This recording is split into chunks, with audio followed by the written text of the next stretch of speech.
I think what happens is personnel staff makes calls and they all have conversations as this thing leads up to it. And, I would just say continue to do our due diligence about what those may be and what those look like, and then make a decision that we think is best for us. Coach, you ain't never tell no lie, because time keeps on ticking. Trade deadline today, 4 o'clock. We'll tell you what moves the Patriots should make to go chase a Lombardi. Lucy, what you got for us? Well, now that it is the baseball offseason, we will be looking at a lot of questions that the Red Sox have surrounding the team and what they're going to do. So we'll talk to Nat Gordon of the Tessie podcast, who will answer all of those questions for us. And the Bruins go for 4 in a row tonight. Woo! They're on the road. They'll take on number 1 pick Matthew Schaefer in the Islanders. We'll have that and more here on Boston Has Entered the Chat. You tell them, Joe! Boston has indeed entered the chat. The time has come today.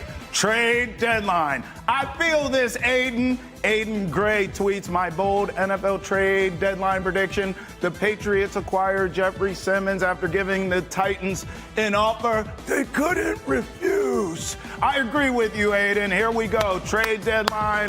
Oh, yeah. Inside the Salem 5 studios.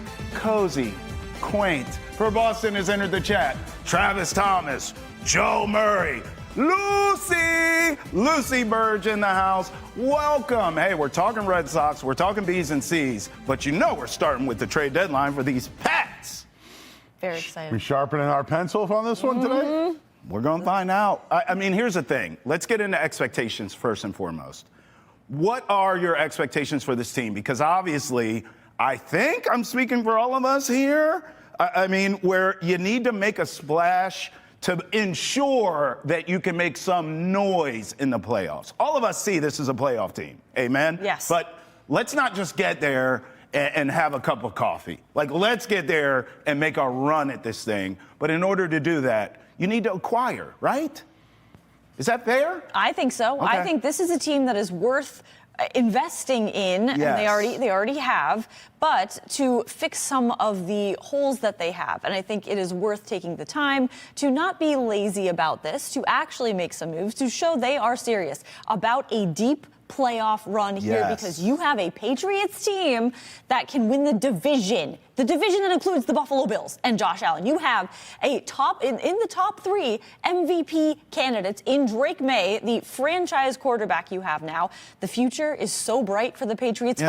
Finally, you have it. It's right in front of Yes. you, and you got to make some moves to improve spots that maybe need some strengthening. Agree, Lucy. I mean, the expectation this year for the team wasn't as high to get to this point. So now you got to look at it and say, here you are. Now, how do you get better? Depth was their biggest issue entering the year. Sure. I'll honestly say that. So here they are, 7-2, leading the AFC East. I think they should at least make some moves. My expectations are a little tempered because they just traded off some pieces, right? Yeah. They got out of some money, and they have got back some low-round draft picks. So although I want them to, because this is the only time that they will have Drake May under that rookie deal to go for a big splash. Gonzalez. Right? Oh, yeah, and his money's coming up too. All I'm saying is I'm tempering expectations because I think they've made some moves already as far as removing guys, but they do need to get some insurance here in case any injuries happen. And I guess the position I think we all think it might be defense and pass rush, but as far as like high expectations, there's big names. Will they do it? This probably is the time for them to be aggressive. Joe, I respect you and I love you. I ain't tempering a damn thing. I need a splash. I need cannonball level splash from the Patriots because of everything you just said. Actually, it's funny because I agree with you. We just disagree on the outcome. Yep. This is the only time ever you will have Drake May for the cheap, Christian Gonzalez for the cheap, and you're close. You're closer than maybe we all thought. Go for it. If you're beating Mahomes, if you're beating Allen, if you're beating Lamar and all these big stars, you have got to armor up right now. You got to get what you need. You may have to go on the road. You may host it. We don't know. But either way, they're coming. We know those guys I just named are there. If you're going to beat them, you need to make a splash. 617-790-0928. Where do you weigh in on the trade deadline? 4 o'clock today. Jeff from the Woo, he called us. He weighed in on the Patriots right here. Good morning, everyone. Jeff from Worcester. I have one simple question. If the Patriots don't make a move today, how, as fans, are we supposed to respond? I'm a little bit nervous. Robert Kraft can be cheap. How do we respond if the Patriots don't make a move today? Thank you. Appreciate the call, Jeff. You call us next, 617-790-0928. Now, listen, I already know what Lucy's going to say. We're going to panic. Yeah, because during that phone call, she slapped the table, and I went, did. whoa. I mean, she's everything. So much for the poker face. I know where she's going to go. Flipped. But listen, here's the reality, because I know where you're going to take it, and I don't disagree with you, but I do want to at least flip the coin a little here. I mean, you have all this cap space. You have a young quarterback. You have draft capital. Like, these are the things, this is how you build dynasties. So if they don't make a move or they make little minuscule moves here or there, they were like, what is this going to do? It just tells me they're playing chess, big picture. They're staying the course. Hey, we want to keep our picks. We want to spend this money in the offseason and free agency, not now. Like, I could kind of get it because you're still a playoff team as is, but I just think it's a missed opportunity. That's why I would be disappointed. Lucy, why would you riot? Because I know you would. Yeah, because I think that would have been their mentality had they not exceeded expectations like they have been doing. You talk about exceeding expectations, they're over under on their win total, 8.5 heading into. They are going to pass. They are so close to going way over that with 7 wins they have already. So they are exceeding expectations, I see. So the time is now. And who knows when you're going to have this time again. Every day is a gift, of course, and we only have the present. Be where your feet are, all of that. So all we have is now. So yes, you think about the future, but you have what you're looking for in the future right now. You have it right now. You have a chance to actually make a run here, perhaps the Super Bowl, of course.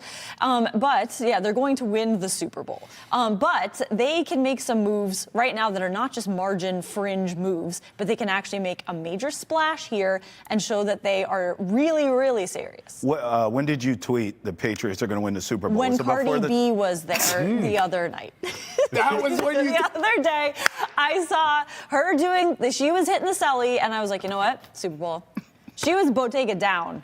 She wore full head to toe. She looked amazing. Cardi B is what Super pushed Bowl. you over the edge. She's Taylor Swift, and she's better than Taylor Swift. So the Swifties are going to be very upset. Go ahead, Joe. Well, this is the life of a showgirl, Taylor Swift and all. But listen, the Patriots have to make some move, right? Yeah. They got to do Something. And, I'm sure Vrabel wants to, be competitive. They've been competitive all year. They've been aggressive is the word that I want to use. They've been aggressive this year, whether it's been on the field or in the offseason making some moves. So why not do it now? And we talked about how this is the time to build around Drake May, et cetera. Sure. But who makes this decision? Like, is this Vrabel that's in charge? So. Or is ownership being like, well, to your point, the total was 8.5, and we're at 7 wins, and well, it's already a success this year because Drake May's, where he's at right now. So I just hope they don't settle because there have been teams that have started 8-0 before, right? And they weren't good enough and all that. So maybe being aggressive like they've been all year gets the fan base back in that they maybe lost. Sure. Maybe it puts Buffalo on notice, who got a win this week over the Chiefs. Maybe they want to be the number 1 seed in the AFC. All these things are on the table for the Patriots. That's what I'm saying. To your point, this is the only time it will be like that. That's right. My expectations are based off the past. Sure. Will they do it? And ownership have shown that they don't want to be aggressive around this time of year. Sure, no, that's fair. So change the narrative, right? Yeah, no, that's fair. All right, look, we're bumping our gums. Let's hear from you. 617-790-0928. Also, Go Pats has entered the chat. Check out this tweet. Put some names on it. We're talking all this stuff. Look at this list of names. Joe, we'll start with you here. Now, we're going to obviously take Jalen Phillips out of this because he's gone, right? But everyone else here is available. I mean, do you have some names not on this list? Like, as you look at these names, give me your wish list. All right, so number 1 for me would be Trey Hendrickson because of the position. Okay.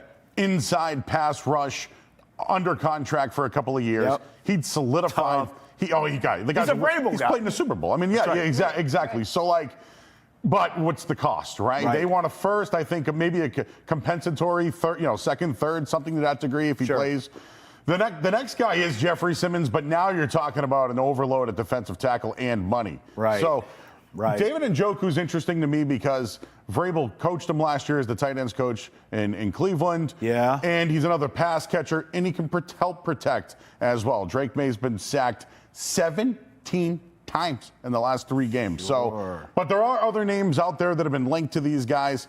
I think running back's another position to maybe take a look at. Damian Pierce with the Texans. Yeah. Dowdle with the Panthers, like something him. to that degree. But that's a good list right there. Yeah. And that helps improve the team, no doubt. I like that you like Trey Hendrickson because that's exactly who I want. Luce, I mean, I look at this team, and we've talked about it.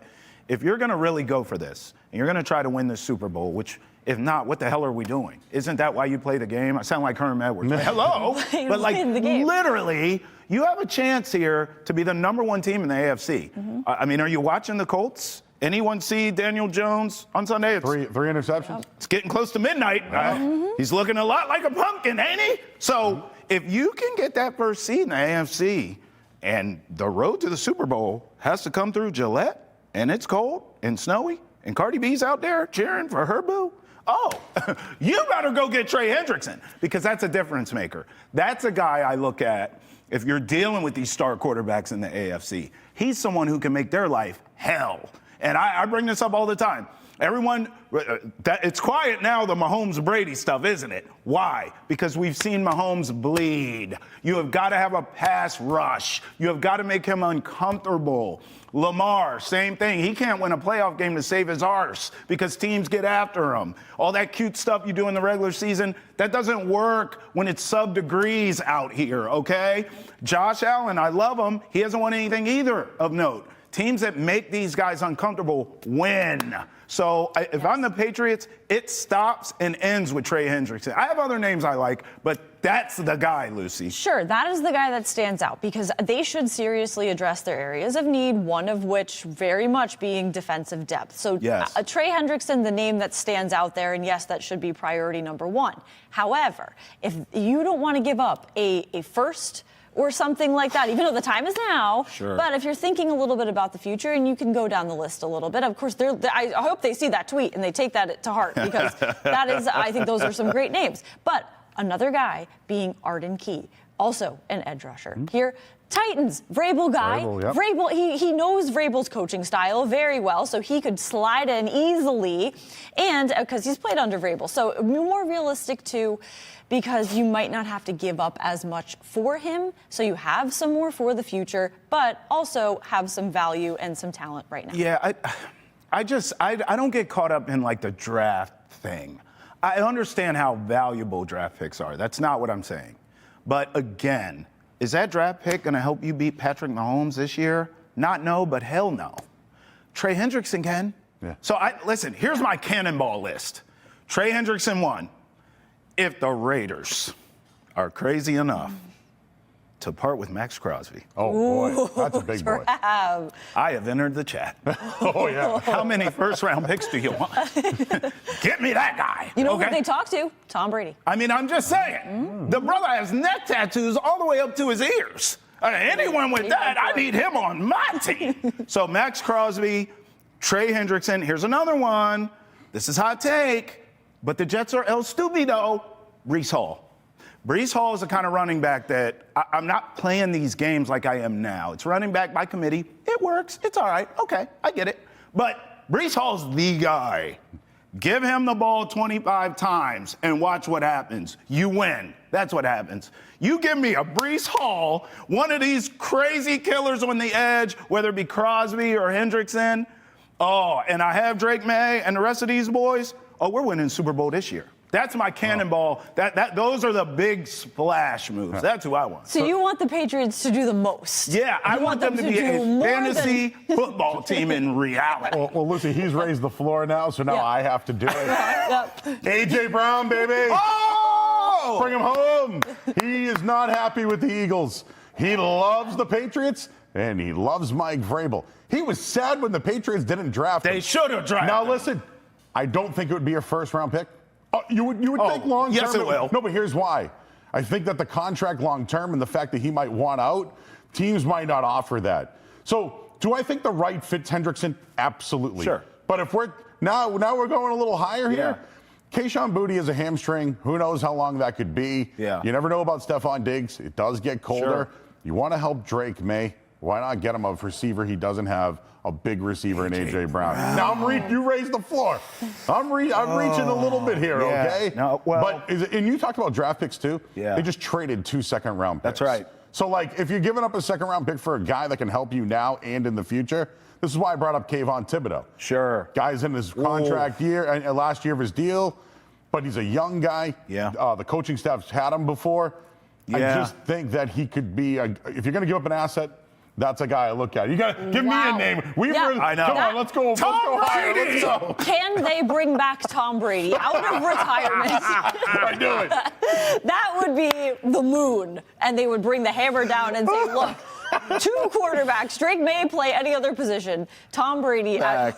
It would be, I mean, I don't know what else kind of splash you would get besides that. But, I mean, they need to make a move like that to show, we're serious. And, this nice list of names, no, A.J. Brown. I left off Derrick Henry this week. Well, listen, I'll say this, though, on if you don't make the splash, right? There are other guys. I think running back is a real need for this team. I like a Tony Pollard. I like a Jerome Ford. He's not going to get us all amped up like we just were talking about these other ballers, these stars. But these are guys who can come in and help. I think running back is a key thing. I understand the reports. I understand Vrabel's a defensive guy. And it just seems like pass rushers where they're knocking. And I don't knock that, okay, pun intended. However, when I watch this team every Sunday, it's the running game. Mm-hmm. That's the glaring. I'm not saying the pass rush can't improve. But when I watch this team, I'm not thinking, damn, they can't get any pressure. I do watch this team and think, damn, they can't get a consistent run game from one dude. It's either Drake leading the team, Ramondre decides to not fumble that week, or Travion now just starting to kind of get his feet wet. Go get a dude. Go get someone. I don't want to do the committee stuff. If you're spelling your dude who needs a break and a sip of Gatorade, I'm fine with the committee. But if you think you're going to win a Super Bowl running it by committee, it's not going to happen. Go get a back. That's where I'm at. Yeah. In terms of priority of need positionally. Yep. And a pass protector, maybe? Somebody that can be back there and help Drake May. Yes. That's where maybe that draft capital. Hey, could you find yourself drafting a left tackle again next season? I mean, right? Well, maybe. Yeah, I don't know. Well, are we sure Will Campbell's a guy for a decade? True. I don't know. Everyone said he's really a left guard in the league. So that's another thing. You start giving up first-round picks for any of these guys, what are you doing about the offensive line? Big picture. Yes. It's just something to think about. All right, call us, 617-790-0928. Get in here. Tell us what you want the Patriots to get at the deadline today. 4 o'clock. This is a big one. When we come back, we'll explore what's trending in the world of sports next, right here on Boston Has Entered the Chat. Nesson 360 just got even better with Nesson 360 rewards. Get monthly exclusive offers like credit at Fenway Park, discounts on Bruins tickets, official team merchandise, TD Garden concerts, BJ's memberships. They got all the business. Download Nesson 360 today to join the program. We'll be right back. Time now for what's trending in the world of sports. I set you up just to tell you that the Celtics lost again. 105-103 to the Jazz last night. We don't need to talk about that. We do need to talk about this. Did you see Will Campbell and Drake May pulled up to the game? Chilling. I wish either one of these cats could have got out there and helped the Celtics rebound and rim protect. They could have used it last night, Murray. Listen, ball man, find the ball, find the man, and box him out. Yes. I think Will Campbell could have boxed out and got that rebound. Drake May too, bro. Oh, Drake May might even look bigger. He looks taller, at least. He looks it. They could have done that in those outfits. They could have. Nah. That's how talented they both are at everything. Drake could have hooped in that outfit. Will Campbell is hunting ducks. Drake's got it in his family too, right? His family was a bunch of ballers. I think he was a baller too, but oh man, they could have used those guys last night on the court, but they look good, though. Greg, They keep did, keep this up, Greg. Yeah, Lucy, it's beautiful. You mean to tell me, as you look at Will Campbell right here, right now, this is a good outfit to you? I think it is. It has a vibe to it. You know what's very in right now is the Western vibe. I did pass through some clothing stores the other day, and it was all the clothes looked like that. What? Very Western vibe. I did invest in some cowboy Put a boots myself. cowboy I was hat like, on track. No, the hell you next ain't. time I'm No, gonna you try- ain't. With I'm that gonna jacket, wear- man, it looks good. I'm gonna wear cowboy boots and some kind of denim thing. We'll get you a cowboy hat, and it's the Will Campbell winter. That's what Hell fashion no. is right now. Trabuzzi right over What's here. What's the show with Kevin Costner, bro? Where he has a Yellowstone. Yeah, it's too Yellowstone. Yeah. But hey, that's who Will Campbell looks is. phenomenal. Respect. Yeah. I just wish they played because I don't know how the hell you lose to the Jazz. What's next? The Wizards? For God's sakes, what's going on here with this team? But in the end, I do always love how that's one thing about this area. I'll say in this market. All the athletes support each other. Yes. That is that's normal here. That ain't normal outside of here. Let me just tell you right now. It's a lot of beef and hate and jealousy in this town. Red Sox go to Celtics games. Patriots go to Red Sox games. Bruins games, all of it. They all intermingle. They all seem to be friendly and know one another and support one another. That's everything. Just to add to that, I like that these two are together. Yes. Right? Like the tackle. Yes. In the like It quarterback. feels right. Yeah. Like Meyer and Anthony hang out a Exactly. lot Yeah. together, right? Like. Yep, and do Roy we- Gonzalez Yeah. on Do we see- Nantucket. That's yeah. right. Do we see that a lot? Like with a lot of the. It's fair. I'm just saying that's something I like about those Yeah, two. yeah. And maybe they're now the new duo, right? Like Yeah. maybe Yeah. they're now, and both first round picks from the last couple of Both years. humble, Yeah. similar ages, both Southern gentlemen, right? It is a lot. That's a good point. It's a lot of tie-ins there between those two, and that's a good relationship to have. If there's going to be a bromance, that's what you want. The trigger guy and then the guy protecting him. That's exactly what you need. And this team, again, we've seen Mike Vrabel. I've seen Vrabel at Celtics playoff games. Oh, no, you see Alex Cora at those games too. You see a chugging lot beers. of Alex Cora. I mean, all these guys have a lot of fun, and I love that. That's one of the many reasons that Boston is the best sports town in America. Don't at me. You know it's true. All right, Brockton native A.J. DeBonsa makes his college hoops debut last night as BYU gets the win. He scored 21 points, 6 boards. He was efficient, 9 of 8 from the floor. I am telling you right now that this kid is going to have all the hype around him and all the results that we saw with Cooper Flagg last year with Duke. This kid's going to have it with BYU. He is that good. He's a generational talent. Oh, Lucy, he's tall too. He's tall, He is just tall. like But Will he can Campbell play. and Drake May are He listed is as tall. very tall. He can play. There's no doubt about it. I think he is projected to be the number 1 pick. But this brings up the Celtics. The win total was 40.5. Oh, Lord. It's going to be a little difficult to get there. It's going to be dicey. And last night that you mentioned, they lost to the Jazz, who aren't good, but No. they had a shot at the end of the game here, and Jaylen Brown had a tremendous game. 38 points, 26 in the second half, but he didn't get a foul call, and he lost his composure. Yes, he did. And he had a chance on the final play of the game to take a shot to win it, and what happened? He had an offensive foul there. Should have been a foul. It shouldn't have. It was a clearly, bad call. But get over it. But yeah. And then make the shot. That's right. Instead, they never got a shot off to win the game. That makes me think that they might not hit that 40.5. Yeah. Could they tank?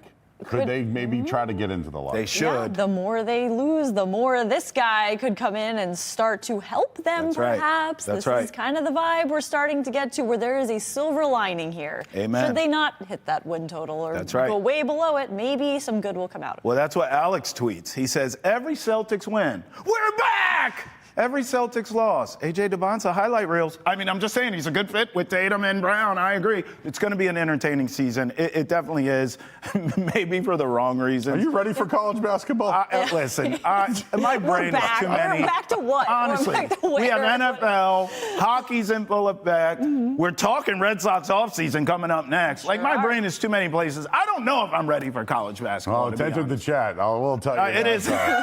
A.J. Kick the door in. DeBonsa has entered Love the him. chat. We love him. By the way, you and I both have met this kid, spent time with him. Yeah. Great kid. Great kid, great family. Yes. His dad's the man. Yes. And it's good to see a local boy. Go figure, New England. Cooper Flagg, Yeah. A.J. DeBonsa, best players coming out of New England. I had a chance with bro off camera no cameras around us. And I go, man, are you really this cool? Or is this? He's like, I just do me. I said, oh, yeah, he's really this cool. Yeah. It's authentic. This guy is the real deal. Coming up here on Boston Has Entered the Chat. Yes, the World Series is over. Yes, it is Red Sox offseason. Yes, we are breaking it down right here on Boston Has Entered the Chat. Boston, you beautiful city, you. It's Lucy walking right there. Right there. Welcome back into Boston Has Entered the Chat. We are joined now by Play Tessie podcast host Nat Gordon to talk all things Red Sox off season. And there's a lot going on. Gordo, with the Red Sox right now. A lot of questions surrounding what they will do this offseason, chief among them being what is going to happen with Aleg Bregman, who has opted out. What do you think happens with Aleg Bregman and his future? Yeah, morning, guys. He's opted out. He's a free agent. No qualifying offer attached. He can go wherever he wants. Any team can offer him a contract. He'll have suitors. He sure will, but I see these projections, 180 million plus. I'll still believe it when I see it. He didn't touch that last offseason. I know he had the qualifying offer attached, and he doesn't this time around, and obviously that's a big barrier lifted. But the suitors just weren't there last year. The Red Sox obviously will be in, and, the Tigers were in last year, maybe the Cubs who were in last year, the Blue Jays who sniffed around a little bit, maybe the Mariners jump in a little bit more this year, but those are kind of the teams I'm looking at the most. But I still see this in the end, whether it takes a while or whether it comes together a little bit quicker than last year. I think he's going to end up returning to Boston. It's just a matter of how long's the contract going to be, how much will it be for. I look at the Matt Chapman deal last year that Scott Boras got for his free agent, who had signed the 1-year pillow deal just like Bregman did. 6 years, just over $150 million. Third baseman, right around the same age. I think that's a perfect number to land on, and I think that's where the Red Sox should be targeting, and they should make it a priority to bring him back. Big Swole, you know this as much as I do. All these players, all these coaches around this time of year, when you're talking contracts, when you're talking offseason, they use everything they can for leverage. So those teams you just named who were interested in Bro last season are going to be there again. I agree with you, and I would throw the Mariners in as well. Tigers, we know. Cubs, we know. Mariners, we know. Listen, isn't that some leverage here for Bregman to be like, these are guys you have to compete against. You have to go against the Tigers. You have to go against the Mariners. Couldn't that drive up the price more? I guess my question to you is simply, is there a ceiling in which you're willing to go? Because if I'm Aleg Bregman, I've opted out now, I have some leverage with your enemies, I'm driving the price up and I'm going to the highest bidder. Are you a by any means necessary keep Bregman, or are you a, hey man, good luck with the Tigers, it is what it is? I'm pretty close to keep him by any means necessary, but at the same time, I don't think you have to go nuts here, because as much as, to your point, he does have leverage if he has those suitors, but at the same time, last year, he had those same suitors. He had bigger offers from those suitors, and he showed you where he wanted to be, and then he went there and had a good experience. There's nothing that at least that we know of from the outside that would tell us that he's looking to leave. I would think that he wants to play for a team that's up and coming, a team that has a good shot to win the division every year for the rest of his career if he signs a long-term deal, a ballpark where he can hit the ball off the green monster, over the green monster, and a ballpark where he's performed in the past. So even though he does have that leverage, I don't know if the Red Sox can call his bluff and dare him to go elsewhere if they want to negotiate this and play hardball. And the fact that, they didn't negotiate a contract extension with him during the season, the fact that they did take him into spring training last year without giving him a long-term offer, kind of shows that they're willing to do that. So to me, I hope that this gets done a little bit quicker this time around, because I think so much of the rest of what they need to do hinges on do they bring back Aleg Bregman? Because if you don't, you got a lot of ground to make up, and you don't want options B, C, and D coming off the board before your option A does. But yeah, I would be willing to go to great extents to keep him. I just don't think you need to go out there and throw $200 million at him, because I just don't think he's going to get that offer anywhere else. Gordo, you said all means necessary. Would you go 6 years to keep Aleg Bregman in Boston? Gosh. I would, yeah. And Wow. I think he'll get 6 years too. It's just that I think it's going to end up being closer to the $150-ish million mark than 180 million. I don't see 180 to 200 million. It's going to be painful. Free agency, by definition, it's painful because you're the one team that's willing to go to that price to get that player. 6 years is going to be tough, but I mean, this is a guy that you have to keep around, not just for the talent on the field, the bat, the defense, but for everything he means to this team off the field. Every single player that took a step forward this year, in some way, shape, or form, credited Aleg Bregman with their development. The coaching staff fell in love with this guy. The front office loves this guy. In 1 year, the impact he made, you just can't let it end at 1 year. Another big question, Gordo, in this offseason is what the Red Sox are going to do with the outfield. So we had the news yesterday, Wilyer Abreu and Ceddanne Rafaela each won a Gold Glove. And I saw a lot of chatter about, oh, this obviously means who the odd man out is. I personally don't think that each of them winning a Gold Glove and one guy not winning a Gold Glove is going to have anything to do with whether or not they trade Jarren Duran this offseason. Do you see that as a factor in this decision? And also, do you think that they will trade Jarren Duran? I don't think that the actual awards impact the situation, but it does shed a little bit of light on it. I mean, Roman Anthony, in his limited time last year, was also an elite defender. And you can dream on the outfield of Anthony in left, Rafaela, your defensive captain in center, and Abreu, now back-to-back Gold Glove winner in right.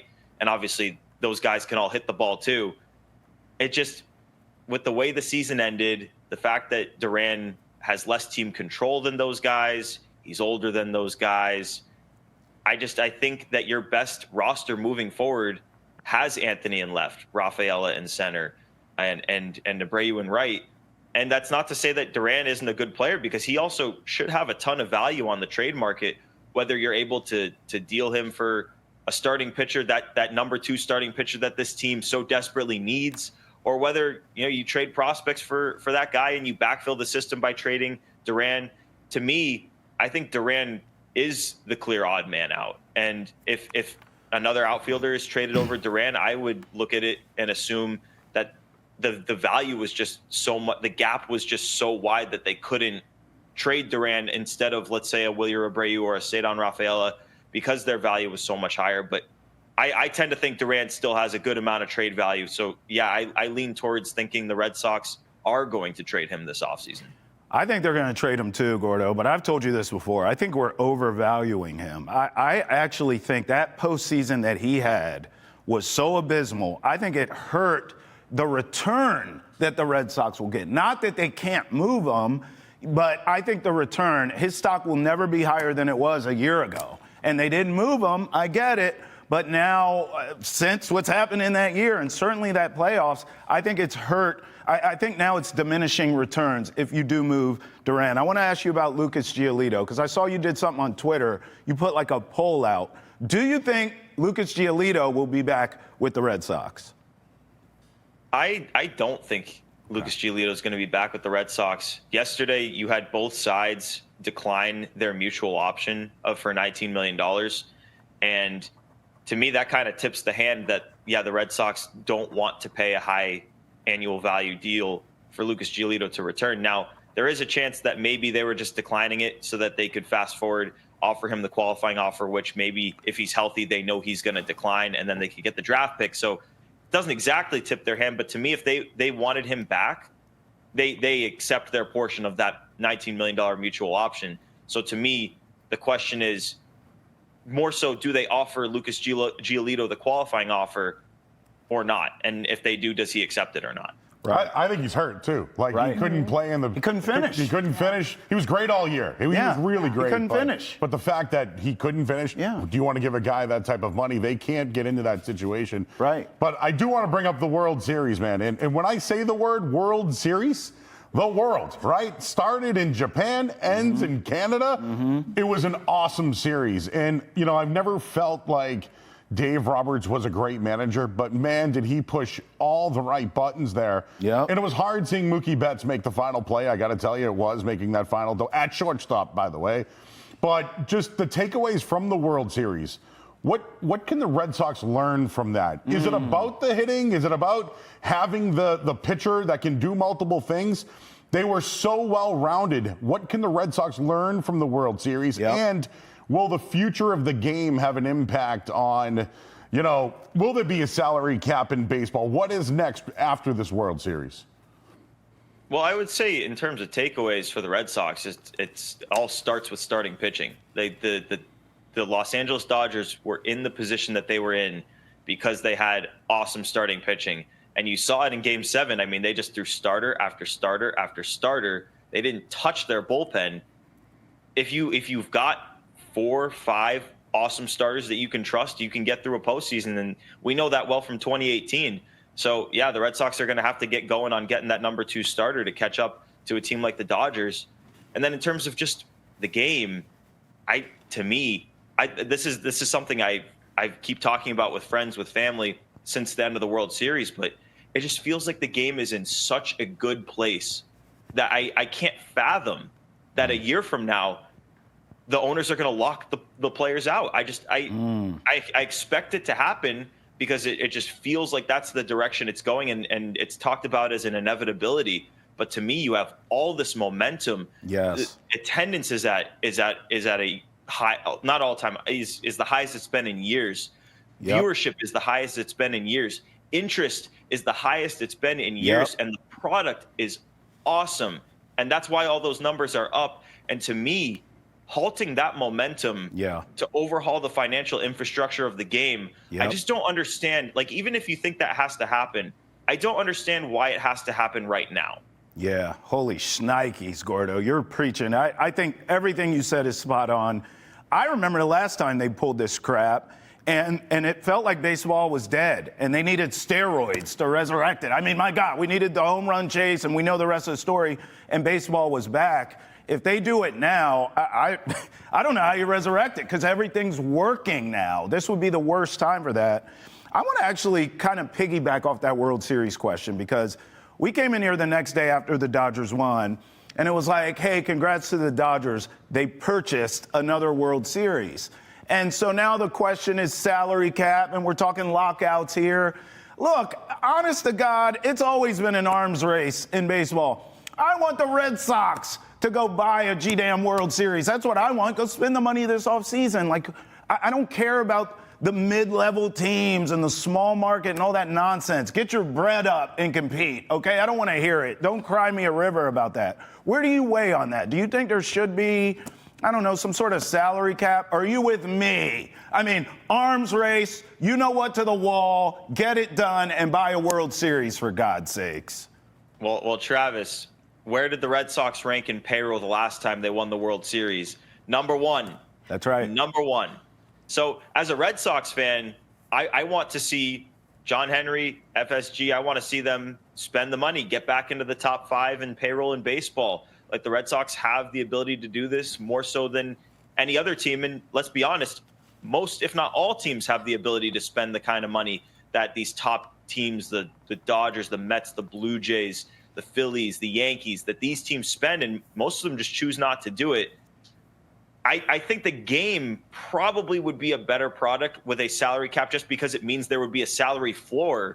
But as a Red Sox fan, no, I want no part of that. I want John Henry and FSG to spend the money that they have and get back into the top 5, because they sure can if they want to. We are all looking for that, Gordo, for them to win the World Series. So I have confidence that will happen. She tweets it every time. Oh, he knows. Yeah. He knows. You have, just the last question from me, Gordo. You have quite a collection of bobbleheads behind you, and also quite a collection of baseballs. What is your favorite bobblehead behind you and favorite autographed ball behind you? Ooh. Okay. Well, I'll start with the bobblehead. Okay, I can lean to this way. I got the Nesson bobble desk right there. Which love it. I've had that for like 20 years. I think Nesson put it on sale when I was really young, and my mom thought it was adorable, so she bought it. And it's the double bobblehead. It's Don and Jerry. Don and Jerry were my childhood voices in my living room watching all the Red Sox games. I fell in love with baseball watching those dudes call the games. So that's definitely my favorite there. It's got so much sentimental value to me. And then in terms of signed ball, I've got. Okay. I'll tell a story here. I've got a signed baseball from Manny Ramirez. It was my first autograph. Wow. And I was 8 years old at Fenway Park. And during the game, I threw the baseball on the field in the 8th inning.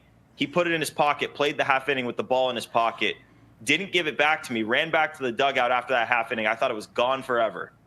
He comes back out. You can see the ball in his back pocket. The entire left field stands is yelling at him to give it back to me. He comes over, tosses it back up, and in the half inning, he had signed it for me as a kid. So Manny forever my GOAT. Manny being Manny. It's kind of like a game-used ball in a sense, because it was part of the game. That's very cool. So thank you for your insight into that and into what the Red Sox will do this offseason to win a World Series eventually, because that will happen. Nat Gordon of the Play Tessie podcast, thank you so much for joining us, Gordo.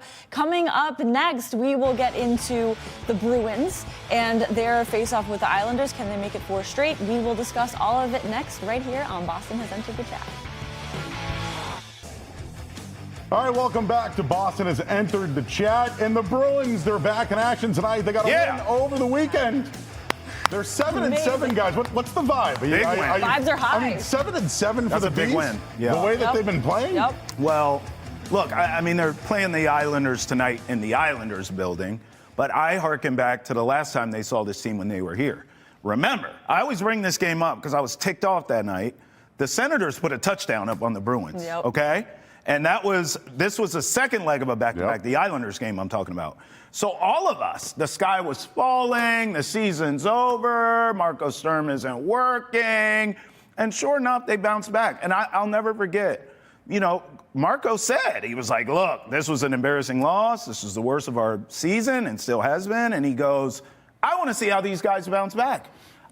He took a lot of responsibility, had to put them in a better position to be successful. I like that when he said it. But he's like, they also have to show some grit and some fight and some toughness. And I'll be damned, because that Islanders game, the Owls went up 2-0. And again, we're still in woe is me. See, the season's over. We're pointing at the TV like, see, this is. And sure enough, Bruins scored 5 unanswered. They win that game, and the rest has been history. You play the Sabres next. That goes to OT. Marco Sturm, I'm bringing that name up again, was masterful at the end of that game. They win it. Then the big test was the one you just mentioned, the Canes. I think all of us thought, hey, big test, they'll likely lose, but let's see what they got. They have a little juice now, a little momentum, and they win that game. And it was McAvoy and Swayman's best performance, in my opinion, this season. So now I believe, go on the road, go beat this Isles team that you know you can beat. I am believing what I'm seeing from the Bruins. So I'm going to just say this. Marco Sturm is pushing the right button. Yes. I was questioning at times if the players were listening to him, because he talked a lot about buy-in. And a lot of guys have been disciplined. I think Swayman was disciplined. Korpisalo was great in back-to-back games there. I also think McAvoy at times has been disciplined and called out. He's been great over his last couple of games. So you've seen responses. Last year, when Montgomery was here, a lot of guys might not have been listening because they didn't know his long-term history or his future for the team. I think Marco Sturm has been pushing all the right buttons. Arvidsson's now starting to score. He's made an adjustment with Zacha now back at center. And now Hustadinov's my guy, by the way. Husty, that's my guy. Yep. He's playing very well on that top line. So overall, I think Marco Sturm deserves credit for this team being 7-7. And I'm just curious tonight. I don't know, Lucy, how you feel about Jeremy Swayman. This is a big game for him. Oh, yeah. Every game. You're right. Every game is. He had a great performance.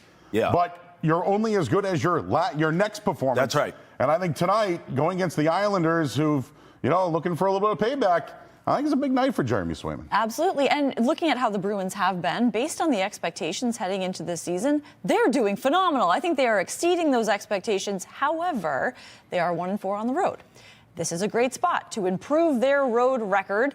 Jeremy Swayman helping out with that, because they, as we said, have done this before and did this very recently in beating the Islanders. Not just beating them, coming back and beating them. So they, I think, can improve their road record in this and keep those expectations going. I think the expectations heading into the season had a lot to do with Marco Sturm and a new coach who knows what they're going to look like. Yeah. Yes, and now he is, as you said, pushing the right buttons. He is. So I think that they will continue with the trajectory of up, perhaps, but I think this is very important for them tonight because it's a road game and they can improve on their road record. Yeah, I think that's a fair point. And I think what Joe said is true as well, because Marco has used that term a lot of buy-in. But listen, I mean, the way this season started, especially that loss, the one I'm talking about to the Senators, they could have, I don't want to say quit because it's so early in the season, but they could have tuned out Marco Sturm right there. And we would have seen it. I mean, this team would still be losing. They'd look flat. It would just feel like it's not working. And then all of us would start to chatter, is this the right guy? I like the fact that this team did respond. And I give credit to the coach. Now, you brought up Jeremy Swayman and saying, hey, this is a big game. Every game is big for him because he's been paid as such. Yes. And this is what happens in every league. I mean, I know we're talking hockey, but it's everything. Once you get that contract and you're the man, right? All of a sudden, the expectations are there. The pressure is there. What Jeremy Swayman has to do is figure out consistency, because some nights he'll give it up. Some nights he's standing on his head. Well, we got to meet in the middle somewhere. We need some consistency here, and that's what I want to see from him. Because the formula for this Bruins team, we all know it. It's geeky and pasta scoring, right? And then it's the defense. And then it's Swayman and net. If you can get those things going, then conceivably you should be, as I believe all the Bruins would tell you before the season started, we want to be a tough out. Remember that? And we're tough and piss and vinegar and all this stuff. Okay, well then that's the formula. Swayman has to be consistent in order for that to work. So the old Bruins, when it was Allmark and Swayman, their identity was their goaltending. That's right. And I think they're leaning on Korpisalo a little bit more. Listen, I know you mentioned the money. Probably have to. Right. You mentioned the money? Yeah. Maybe there was a lot of pressure on Jeremy Swayman when it came to him being the guy. Do you know Korpisalo never played back-to-back games last year? Wow. He did this year, and he's won. So I'm just saying that maybe Sturm is looking at it as for this guy to be successful, they do have to split time. So I'm curious to see how he does bounce back tonight. Just a couple other things I wanted to mention. Yep. He's also made a change with the defensive pairing. McAvoy and Zadorov. You got McAvoy, one of their best playmakers, and Zadorov, who had 6 hits on Saturday. I mean, go figure. You put the two best defensemen together, they play well. But McAvoy's been very good. He's got 2-point games in 2 of his last 3 games, 10 assists on the year. So as much as he's somewhat been the reason why they've struggled when it comes to their defensive changes, he's been very good. But Lucy, I need you to get on somebody. Yes, please. Matthew Schaefer. He is the number 1 overall pick. I know that you like to tweet at some of these guys. He's the number 1 pick. Guy's awesome. Great player. He had a 2-goal performance the other night. He's got 10 points so far in the year, 5 goals, 5 assists. He's the star. He's the one of the biggest names in hockey. We might have to get on him a little bit tonight, and the Bruins need to be aware of him as well. Yeah, can you tweet at him that the maybe he'll Islanders will not win the Stanley Cup? Not win the Stanley Cup. Yeah, just at him. And then, I'll at him and see if he responds and see if maybe that makes the New York Post or something, because that would happen. That would be great, and maybe throw him off his game a little bit. Yeah, we got to take off. But he's somebody to watch. And then Sorokin, again, the Bruins, one of their biggest issues is secondary scoring. Yeah. They've been getting it, though. They have. Right. Middle stats played better after being benched, right? Sure. And just Arvidsson is starting to score goals. Yeah. I didn't love what they did in free agency. You know how we were talking about splashes? Yeah. It was like a... Yeah, no, it was the pencil instead of the old cannonball. Sure. But I think they're starting to become a team. So when I say they're 7-7, and I'm actually happy with where they're at, I think the Bruins are starting to get it together. I think they're listening to their coach. Swayman's coming around. McAvoy's game's coming up. And just the moves they've made is where they're at. But I think tonight is a very important game because I think they could get over 500. Sure. And maybe start believing in themselves. Well, and I also think you're speaking to a bigger topic, which is what were your expectations to begin with? I remember a week ago, we had a fan voicemail, and we always ask you to call us, 617-790-0928. But this guy called, I don't remember his name, he might have been anonymous, and he goes, why don't you tell me why I'm even watching this product? Tell me! And he hung up. And I was like, do you like hockey, bro? Right. You like the Bruins? They've been entertaining, though. Let's face it. It's been frustrating. But here's the thing. I'm speaking to the caller and people that feel like this. What was your expectation? Did you think this team with a new coach and a new system and all these new faces was going to win the Stanley Cup this year? What you just said is exactly what we wanted to see. I mean, I'm going back to this word. We should play a drinking game. Every time I say it, buy-in. Yep. Like we're seeing it. We're seeing the new system. We're seeing them work out the bugs and the kinks in it. We're seeing them, right? And they are a tough team. They have responded. They do get off the mat when they're knocked down. We saw this with the Red Sox, Lucy. Yes. Remember early in the season? This team was driving us nuts. Yep. It's a long season. They figured it out. We still watched. We still watched. You still supported. Yes, supported. They drove you to drinking, but you supported. Sure, of course. But when you talk about why would I tune in, I don't recall the expectations being Stanley Cup ahead of this season. The expectations are they're going to put a team on the ice that can compete, perhaps, and see how it all plays and out. Grow. Why not tune in for that? Okay, I can't sit up here with you two and not go gambling. Bruins tonight. Bruins tonight are underdogs plus 150 on the money line, and the total's at 6.5. I like the under, and I like the Bruins. I think I'm going to do a same-game parlay. Oh, I love that player prop, perhaps. Morgan Geeky over 0.5 goals. Woo! Now we're gambling, Murray. Come on, Murray. What you got, baby? All right, so I'm going to stay away from the total. All right. Because generally, if the Bruins are giving up goals, they're scoring goals a little bit as well. So I'll stay away from that. But I like the plus 150 tonight. I think the Bruins continue the buy-in, man. There's something about when people buy in, man. Yes. The teams really start to go on a run a little bit Preach. here. So I think the Bruins win tonight. I'm just going to stay away from the total because you never know. Same game parlay for me. By the way, Unobstructed Views tonight on Nesson. Check them out. Breaking down this game for you, where I will be gambling heavily. So will Lucy. Joe's acting brand new. I'm just on the money line tonight. Since when? I mean, you just rattle off bets. You got bets everywhere. Now you're conservative. Come on. Give me the Bruins puck line as now well. we're talking. Joe Murray is in the chat. Hey guys, get the latest up-to-date live Boston sports headlines along with the daily dose of trending sports and social topics every weekday on Boston Has entered the chat. Catch us live 8 a.m. on Nesson and 9 a.m. on Nesson Nation, where you can join us in just a little bit every Monday through Friday. For Lucy, Travis, I'm Joe Murray. Catch us on the other side on Nesson Nation on Boston Has entered the chat.